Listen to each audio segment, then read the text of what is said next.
हम अपने नबी पाक से यूं प्यार करेंगे, सरकार का मिलाद करेंगे, हर आलिम सरकार का मिलाद करेंगे। चार दोस्ता मिलके होटल में बैठ के खाना खा भी लिए समझो, तो अब चारों मिलके इंतजार कर रहे हैं, उन्हें पहले उठा तो अच्छा है, इन्हें पहले उठा तो अच्छा है, उन्हें पहले गया तो अच्छा है, कई को इंतजार कर रहे हैं, क्योंकि जो पहले हाथ धोया बिल उसको पहले देना पड़ता।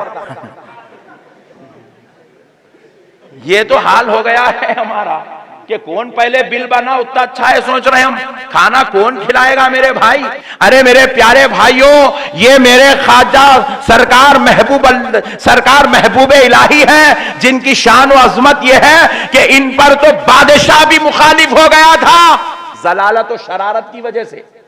खुतबुद्दीन खिलजी आपका मुखालिफ हो गया, मुखालिफत में जाके सिलसिले सोहरवर्दिया में बैत हुआ, हजरत रूमी रहमतुल्लाह अलैह के हाथ पर बैत किया, बैत करके हजरत सरकार निजामुद्दीन औलिया महबूब इलाही को सताने की पूरी प्रोग्रामिंग कर लिया था, पूरी शरारतों को रचा लिया था, पूरी कोशिश कर रहा था कुछ ऐसा काम करूं कि महबूब इलाही को तकलीफ दूं। महबूब इलाही के ताल्लुक से बज़्ज़न हो गया था, जहन खराब हो गया था। मेरे प्यारे बुजुर्गों और दोस्तों, जरा गौर करने वाली बात है, महबूब इलाही को तकलीफ देने के लिए क्या किया, ड्यूटी डाल दिया।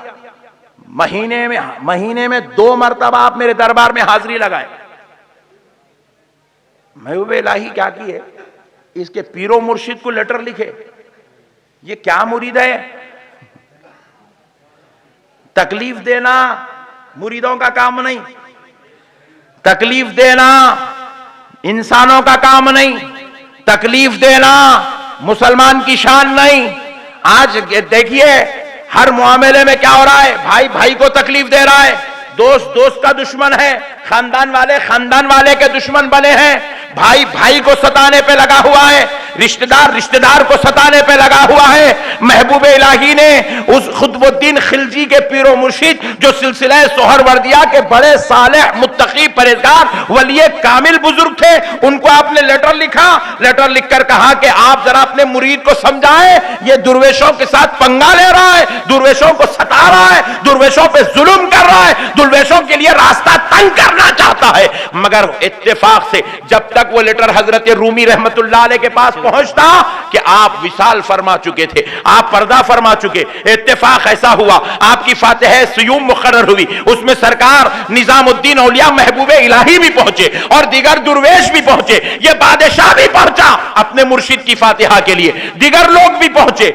मगर जब वहां पर बादशाह वक्त आया, सरकार महबूब इलाही के साथ जितने बुजुर्ग थे, सूफिया थे, सुलहा थे, उलमा थे, मुफ्तियान इज़ाम थे, सबके सब बादशाह के अदब के लिए खड़े हो गए। सबने मशवरा दिया, हुजूर जाने दीजिए, ये जालिम तबीयत का है, फितना परवर है, हुजूर जर्रा आप खड़े हो जाइए। हजरत महबूब इलाही ने उसको सलाम किया, मगर उसने सलाम का जवाब ना दिया। महबूब इलाही को जब देखा कि सारे मजलिस वाले सब महबूब इलाही का अदब कर रहे हैं, महबूब इलाही का एहतराम कर रहे हैं, महबूब इलाही से मोहब्बत कर रहे हैं, तो उसने और अपने दिल में हसद पैदा किया और उसके दिल में शरारत पैदा हुई। वो चाहता था कि महबूब इलाही को कमजोर किया जाए। उसने फिर उसी मजलिस में कहला भेजा कि महबूब इलाही से कह दो हर चांद की पहली तारीख को वो हमारे दरबार में हाजिरी डाले, वो हमारे दरबार में हाजिरी दे। मगर हुआ क्या, हजरत महबूब इलाही को यह चीज पसंद न थी। महबूब इलाही से बाद आपके शागिर्दों ने, मुरीदों ने, खुलफा ने कहा, हुजूर ये बड़ा जालिम है, ये फितना परवर है, अगर इसके साथ करेंगे तो सुल्तानुल हिंद और सुल्तान के दरमियान में इख्तिलाफ, सुल्तानुल औलिया के दरमियान इख्तिलाफ होगा, एक बड़ा फितना जन्म लेगा। सरकार जाने दीजिए, आप इसको कह दीजिए कि आप इसके दरबार में हाजिरी डालेंगे। तो हजरत ने लोगों के कहने पर तो कह दिया था कि हम तुम्हारे पास आएंगे, हाजिरी डालेंगे, मगर दिल हजरत महबूब इलाही का नहीं मान रहा था। क्यों नहीं मान रहा था? क्योंकि महबूब इलाही को किसी हाकिम ने, किसी सुल्तान ने, किसी बादशाह ने तरबियत नहीं की थी। महबूब इलाही को सरकार बाबा फरीद गंज शकर ने तरबियत, जो फकीरों का, दुर्वेशों का संभाला हुआ हो, जो अल्लाह वालों का तरबियत याफ्ता हो, वो दुनियादारों को अपनी ठोकर में ना रखे। यही हजरत निजामुद्दीन औलिया को तालीम मिली थी। मगर महबूब इलाही अब मुराक़बा कर चुके थे, वो देख रहे थे कि आप उसके दरबार में जाने वाले नहीं हैं और उससे आपकी मुलाकात होने वाली नहीं है। महबूब इलाही को जब उसने जो है जिद किया आने के लिए, तो इत्तेफाक से वो महीने की चांद की पहली तारीख थी। अब सरकार महबूब इलाही का इंतजार कर रहा है, अपने दरबार में बैठ के इंतजार कर रहा है कि अब वो आएंगे, उनसे मेरी मुलाकात होगी, वो मेरे दरबार में हाजिरी डालेंगे। मगर हुआ क्या, उतने ही अरसे के अंदर, उसी वक्त में, उसी दिन में, उसी वक्त में मेरे आका करीम रहमतुल लिल आलमीन का सरफरमान सच होता हुआ नजर आया।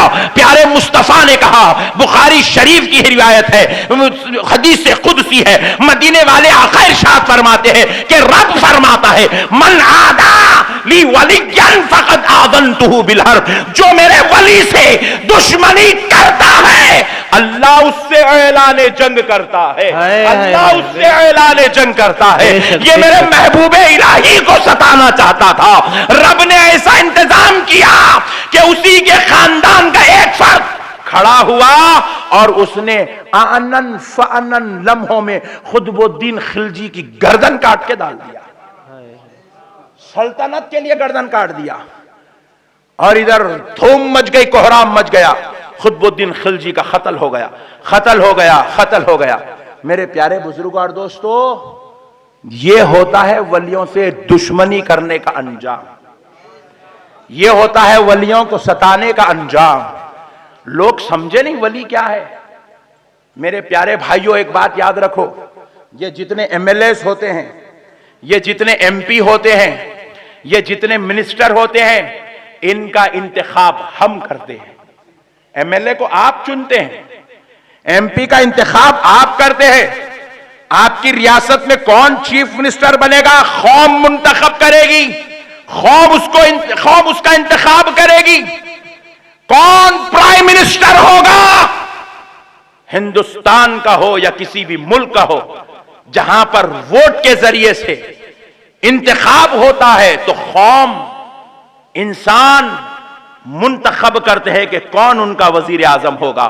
लेकिन प्यारे बुजुर्ग और दोस्तों, ये जो वली होते हैं, ये कौम का इंतखाब नहीं है, ये लोगों का इंतखाब नहीं है, ये अवाम का इंतखाब नहीं है। महबूबे इलाही चिश्तियों का इंतखाब नहीं है, महबूबे इलाही निजामियों का इंतखाब नहीं है, महबूबे इलाही दिल्ली वालों का इंतखाब नहीं है, महबूबे इलाही हिंदुस्तानियों का इंतखाब नहीं है। अरे ये अल्लाह का जो महबूब होता है, जो वली होता है, ये लोगों का इंतखाब नहीं, ये खालिक़े कायनात का इंतखाब होता है। सुभान अल्लाह, सुभान अल्लाह। अल्लाह जिसको चाहता है चुन के मुंतखब करके उसको विलायत के मनसब पर फायज फरमा देता है।